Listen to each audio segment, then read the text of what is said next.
Bangladesh cricket board के operations के जो हेड हैं, नाज़मुल आबदीन उनका नाम है, उन्होंने ये कहा है कि भाई साहब पाकिस्तान में थोड़ा ज़रा सिक्योरिटी के हालात जो है ना वो टाइट हैं। उनका अफ़गानिस्तान के साथ चल रहा है भसड़, तो हम गवर्नमेंट की क्लियरेंस मिलेगी तो फिर अपने लड़कों को पाकिस्तान सुपर लीग के लिए भेजेंगे, वरना नहीं। एनओसीज पार्शली अप्रूव्ड हैं इन प्लेयर्स के, ये भी मैं आपको बता दूं।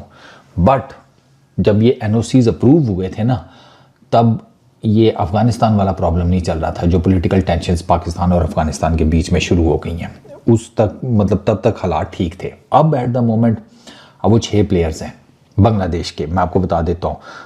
अपना मुस्तफिजुर रहमान, परवेज़ हुसैन इमोन, ये दोनों लाहौर कलंदर्स के लिए हैं। रिशद रावलपिंडीज़, शोरिफुल, नाहिद राना, तंजीद, ये तीनों हैं पेशावर ज़ल्मी में।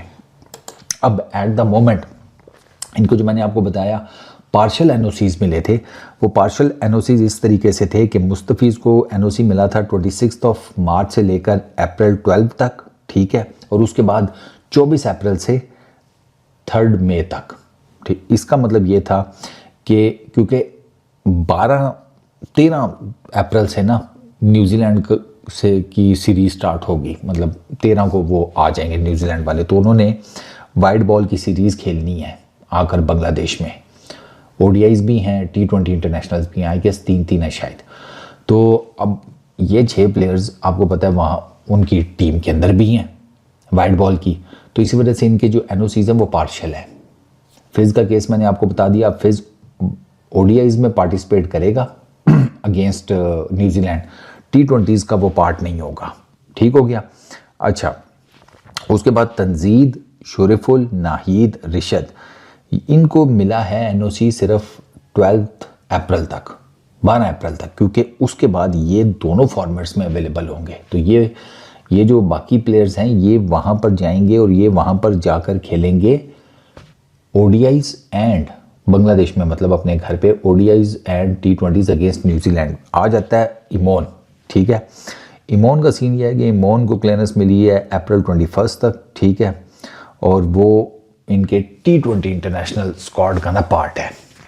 तो ये चक्कर है इनका। एक तो इनके ऑलरेडी जो एनओसीज हैं वो पार्शल हैं, जैसे कहते हैं बांग्लादेश के प्लेयर्स के, और उसमें भी अब प्रॉब्लम ये हो गया कि बांग्लादेश क्रिकेट बोर्ड ये कह रहा है कि भाई हमें सिक्योरिटी क्लियरेंस चाहिए, हम अपनी गवर्नमेंट से बात करेंगे, अगर हमें प्रॉपर सिक्योरिटी क्लियरेंस मिल जाती है तो फिर हम अपने प्लेयर्स को भेज देंगे पाकिस्तान सुपर लीग के लिए, वरना फिर रड़े थे मिल माइया। समझ आता है यार, सिक्योरिटी क्लियरेंस, अब जारी बात है गवर्नमेंट भी तो 100 चीज़ें देखेगी।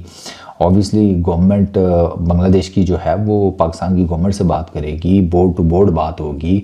पाकिस्तान क्रिकेट बोर्ड, पाकिस्तान की गवर्नमेंट ऑब्वियसली कहेगी कि नहीं, सिक्योरिटी का कोई ऐसा मसला वगैरह नहीं है, आप बेफिक्र होकर आए।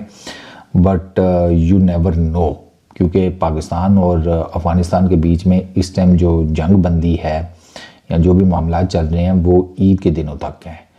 ईद ख़त्म हुई तो फिर यू नेवर नो कि ये दोनों पार्टियां जो हैं अपनी शबरातें मनानी शुरू कर दें, ठीक। तो आई एम नॉट श्योर कि बांग्लादेश क्रिकेट बोर्ड अगर खुदा ना खास्ता हालात ख़राब होते हैं तो अपने प्लेयर्स को भेजेगा, वो सिक्योरिटी रिस्क हो जाएगा। आपको याद ही होगा कि पिछले साल अच्छा खासा भसड़ मच गया था IPL और PSL में मई के मंथ में, आपको याद ही है ना। तो वो इंटरनेशनल प्लेयर्स किस तरीके से गए थे, क्या क्या हुआ था, क्या क्या स्टोरियाँ निकल कर आई थी, वो आप सबको बड़े अच्छे तरीके से पता है। तो फ़िलहाल तो फिंगर्स क्रॉस्ड बांग्लादेश के प्लेयर्स का, आई डोंट नो। अब ये जो पॉलिटिकल टर्मोइल हुआ है ना इस पूरे रीजन में, पहले ईरान और वो US और इज़राइल वाले सारे मामलात, फिर अब ये पाकिस्तान अफ़गानिस्तान वाले मामलात, ये कोई अच्छे साइंस नहीं है, ठीक है ना, आम लोगों के लिए भी और प्लस क्रिकेट के लिए भी। तो लेट्स सी क्या बनता है। पाकिस्तान सुपर लीग में जो बाहर से आना है क्रिकेटर्स ने, उसका उस्ताद जी मेरा ख्याल है कि 26 से लीग स्टार्ट हो रही है, तो 26 तक की कोई कंफर्मेशन होगी। अभी देख लें 22 है आज, तो 22, 23, 24, 25 सर 4 दिन है।